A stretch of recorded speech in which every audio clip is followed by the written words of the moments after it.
You didn't invite it. You didn't put out food for it. You've never made eye contact with it directly, never spoken to it, never done a single thing to acknowledge it exists.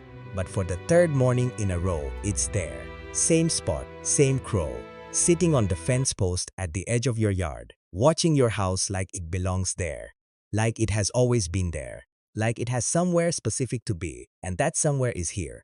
Most people write this off as coincidence. A bird passing through, picking a convenient perch, moving on by afternoon. And maybe that is what you told yourself the first time it happened. It is easy to dismiss. Birds are birds. They land where they land. But here is the thing about crows. They do not choose locations randomly. Not ever. Every place a crow returns to has passed a specific evaluation. And if one keeps coming back to your house, your specific house, not the one next door, not the one across the street, your house, then something about your house, or someone in it, passed that test. By the end of this, you are going to know exactly what that test looks like and exactly what it concluded. Let's start with how crows actually map their environment, because the way they think about space is not the way you do. You see a neighborhood, streets, houses, cars, yards. A crow sees a territory, a living, constantly updated mental map of everything that matters within the range it monitors daily. Every food source, every predator corridor, every safe landing point, every threat, every reliable pattern of activity. The map exists entirely in its mind, and it gets revised every single day based on what the crow observes. When a crow begins returning to a specific location, that location has been assigned a category in its mental map. Not just a perch, not just a convenient stopping point, a place with ongoing value. The question is what kind of value, and that is where it gets interesting, because the answer is almost never what people assume. Most people, when they learn that a crow keeps coming back to their property, assume it must be about food. There is something to eat there, and the crow found it. That is sometimes true, but it is rarely the whole story, and in many documented cases, it is not the story at all. Researchers who study corvid behavior in urban and suburban environments have identified several distinct categories of value that draw crows back to specific locations repeatedly. Elevated vantage points with clear sightlines across a territory. Proximity to reliable food that may not be at the exact location itself. Physical shelter from wind or rain. And increasingly, one factor that surprises most people when they first encounter it in the research literature. The presence of a specific human who has been classified as safe and predictable. That last factor is worth slowing down on because it changes the entire frame. Crows are one of the only non-human animals on Earth with scientifically documented facial recognition of individual humans. This has been demonstrated in controlled research settings with replicated results across multiple institutions.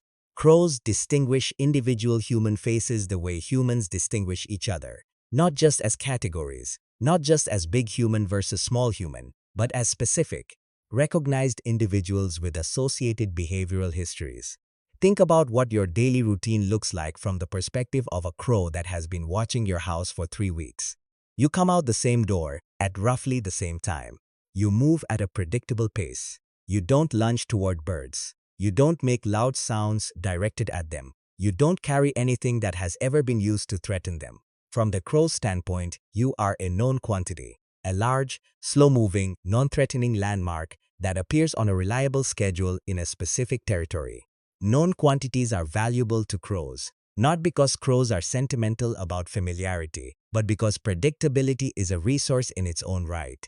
An animal that needs to survive in a complex, constantly changing environment benefits enormously from being able to identify the parts of that environment that are stable. You are one of those stable parts. The crow keeps coming back, partly because you help it understand what is normal in this space.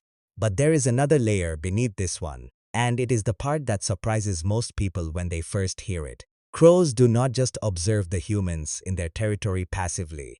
They assess them, actively, repeatedly, over time, with a level of nuance that researchers did not expect to find in a bird. The question a crow is working through when it watches your house is not simply, "Is this safe?" It is more specific than that. The question is, does this place and the human associated with it represent something worth maintaining attention toward? That assessment can lead to several different outcomes. In some cases, the crow returns because your property sits near a reliable food source and your predictable, non-threatening behavior makes it feel safe enough to use that source without stress. In others, the crow uses an elevated point on your property, your chimney, your rooftop, the top of a tree in your yard, as a monitoring station for a larger area, and your presence anchors that station as safe. In rarer, genuinely documented cases, the crow has developed what researchers carefully describe as a social interest in a specific human, an ongoing attention that goes beyond pure resource calculation and begins to resemble, in some functional way, a maintained relationship. There is also something called gift-giving behavior, which you will find documented in peer-reviewed wildlife literature and in careful long-term observations by researchers and ordinary people who started paying close enough attention to notice.